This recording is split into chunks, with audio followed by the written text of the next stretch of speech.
तो यार हमारी एपिसोड की शुरुआत वहीं से होती है जहाँ पे वाइस प्रेसिडेंट जैसे तैसे करके दांते की तस्वीरें ही सभी को दिखाता है तो सारे के सारे मर्सनरी वही गलती करने लगते हैं जिसका वाइस प्रेसिडेंट ने उन्हें मना किया था। वो दांते जैसे विलन को हल्के में लेने लगते हैं। वो लोग दांते के बालों का कलर देख के उसे चपड़ी बुला रहे होते हैं, जहाँ पे लग रही होता है कि सारे के सारे मर्सनरी एकदम जाहिल है कि उन्हीं के बीच में एक समझदार शख्स को भी हम बैठे हुए देखते हैं, जो कि चाहे भले ही काफी अजीब सी लेकिन समझदारी की बात करते हुए कहता भी है, जितना हंस सकते हो हंस लो, क्योंकि बाद में तुम्हें मौका नहीं मिलेगा जब वो तुम्हारी बतीसी को अपने हाथ से तोड़ेगा। वो बताता है, वो समझाता है कि एक बार मैं दांते से मिला था प्रोटेक्शन जॉब के चक्कर में, पर हमारी पूरे तरीके से लग गई थी जब हमारा पाला कुछ खतरनाक और बहुत ही गलत लोगों से पड़ गया। उन्होंने लगभग आधे से ज्यादा मेरे साथियों को मार भी गिराया था, लेकिन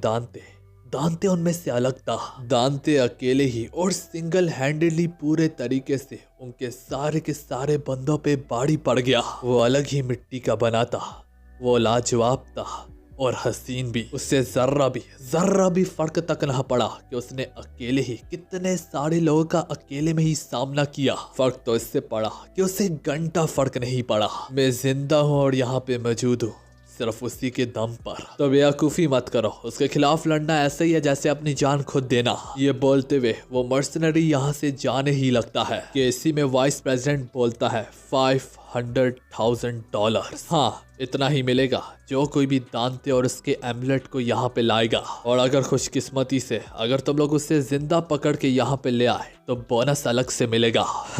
ये सुनते सारे वो मर्सनरी काफी खुशी से कहता है, क्या किसी ने बोनस का नाम लिया? ये कहते ही वो अपनी कुर्सी पे दोबारा लौट के बैठ जाता है। वाइस प्रेसिडेंट यहाँ पे सभी को प्लान एक्सप्लेन करने लगता है कि ये जो बंदा तुम लोग इस वक्त मेरे पीछे देख रहे हो स्क्रीन पर, ये बंदा दांते को जानता है और दांते इससे जानता है। इसी अमीर ज़ादे का इस्तेमाल करके हम दांते का ध्यान भटकाएंगे और तुम लोग इस मौके से फायदा उठाते हुए फौरन से अंदर एंट्री मारोगे और दांते पे टूट पड़ोगे। उन्हीं में से एक और मर्सनरी बोलता है, अगर सब कुछ हमें ही करना है तो ये स्कूल के कपड़ों में नौटंकी फोर्सेस को यहाँ पे क्यों लाए हो? तो वाइस प्रेसिडेंट बताता है कि असल में ये सैनिक दूर से नजर रखेंगे, तुम लोग दांते को पकड़ने के बाद उसको इनके ही हवाले करोगे। मीटिंग खत्म हो जाती है और जब ये लोग मर्सनरी यहाँ से जाने ही लगते हैं कि इसी के बीच में यहाँ पे लेफ्टिनेंट एक मर्सनरी को रोकते हुए कहती है, मिस्टर हैट तुम्हारी आंखें काफी ज्यादा प्यारी है। और बस इसी डायलॉग से वो यहाँ पे रुक जाता है और सारे के सारे मर्सनरी कमरा को छोड़ के चले जाते हैं। तो मिस्टर हैट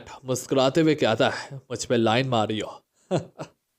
तुम अकेली नहीं हो, लेकिन तुम्हारे लाइन मारने का तरीका थोड़ा सा वाहियात था। साफ साफ ये क्यों नहीं कहती कि मैं पसंद आ गया हूँ? लेफ्टिनेंट यहाँ पे अपनी कैप को नीचे करते हुए कहती है, तुमने हमें स्कूल यूनिफॉर्म में बच्चे कहा, पर असल में हम लोग एक डीमन हंटर है, और मैं अपने एक्सपीरियंस से बता सकती हूँ कि डीमंस को मारना कभी कभार हमारे लिए भी काफी ज्यादा मुश्किल होता है, जिस वजह से हमें काफी पैंतरे और मेथड्स को बार बार बदलना पड़ता है, और उनमें से एक ये भी है। ये बोलते हुए वो से एक एंटी डीमन बुलेट्स दिखाती है। वो बताती है, वो समझाती है कि इंसान के लिए तो ये एक मामूली बुलेट ही है, लेकिन जब ये डीमंस को लगती है तो इससे यहाँ तक डीमंस भी डैमेज लेते हैं। उन्हें इंसानी रूप में पहचानना काफी ज्यादा मुश्किल है, कभी कभार तो हम डीमन हंटर्स भी चकमा खा जाते हैं। ये कहते हुए लेफ्टिनेंट अब धीरे धीरे ही सही अब उसकी और अपने कदमों को जमाने लगती है मेरे भाई लोगों, और उसके एक एक बढ़ते कदमों के साथ ही साथ मिस्टर हैट के पसीने की इंतहा अब बढ़ने लगती है।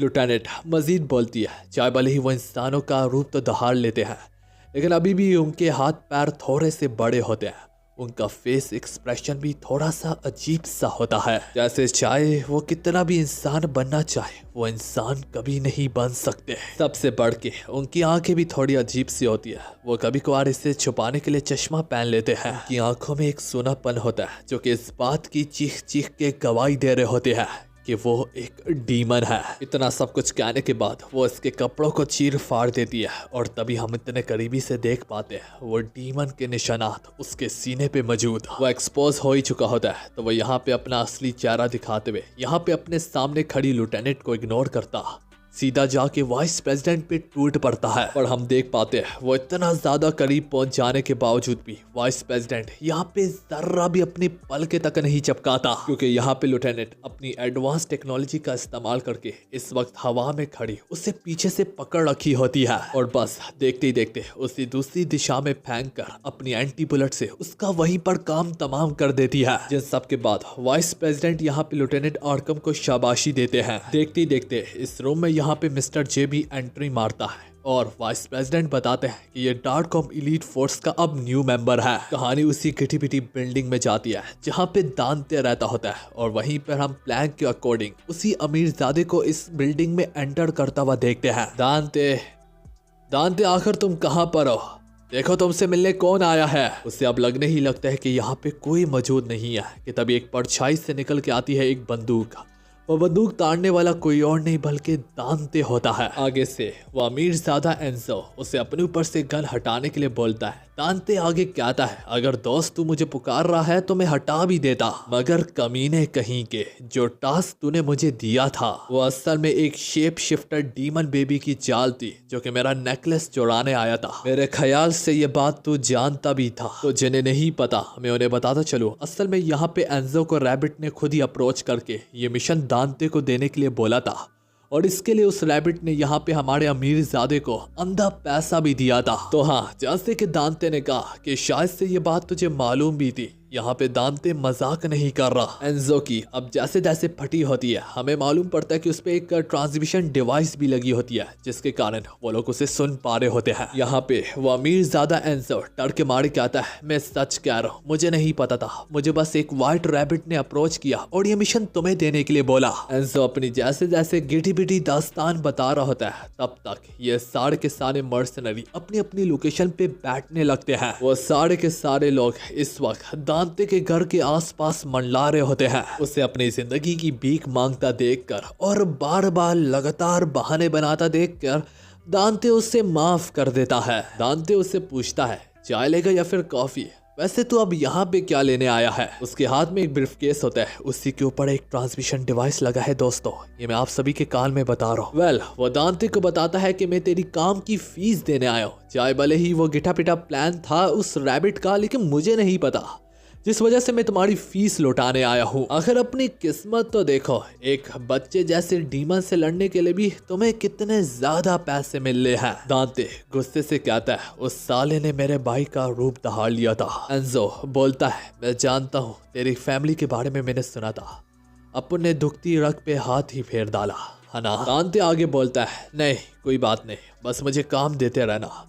तुम्हें तो मालूम भी है कि डीमंस को मारने के लिए मैं किसी भी हद तक जाने के लिए तैयार बैठा हुआ, तब तक ही जब तक अपन को फर्क नहीं पड़ता। एंजो खुशी से बोलता है, भाई तुम्हें वापस पाके काफी अच्छा लगा और मुझे तो लगा जैसे कि मैंने तुम्हें धोखा दिया हो। भाई यार, मैं तेरे लिए कुछ भी कर सकता हूँ और कभी भी तेरे को धोखा नहीं दूंगा। दांते आगे बोलता है, ओहो अच्छा ये बात है, तो क्या तू मुझे नहीं बताएगा कि बाहर तू अपने साथ कुछ मेहमान भी लाया है? एंजो बोलता है, ओहो अच्छा वो मेहमान, अच्छा यार वो तेरे को मारने आए, सच बोलूंगा इस बार फंसा दिया, अगली बार ऐसा नहीं होगा, कमान यार हम दोस्त हैं। वो यहाँ पे उसका नेकलेस लेने आए होते हैं तो तभी यहाँ पे दांते को अपनी माँ की याद सताने लगती है, जो कि वो उससे नेकलेस पहनाते हुए कहती है, ये कोई आम नेकलेस नहीं है, इसे अपनी जान से भी ज्यादा बढ़ के इसकी हिफाजत करना। एंजो बोलता है, अच्छा समझ गया, तुम्हें अगर नहीं देना तो मत दो। अपुन यहाँ से कल्टी मारता है पर वो जाने ही लगता है कि दांते उसके पीछे गन ताड़ के कहता है, ओए चूतिए,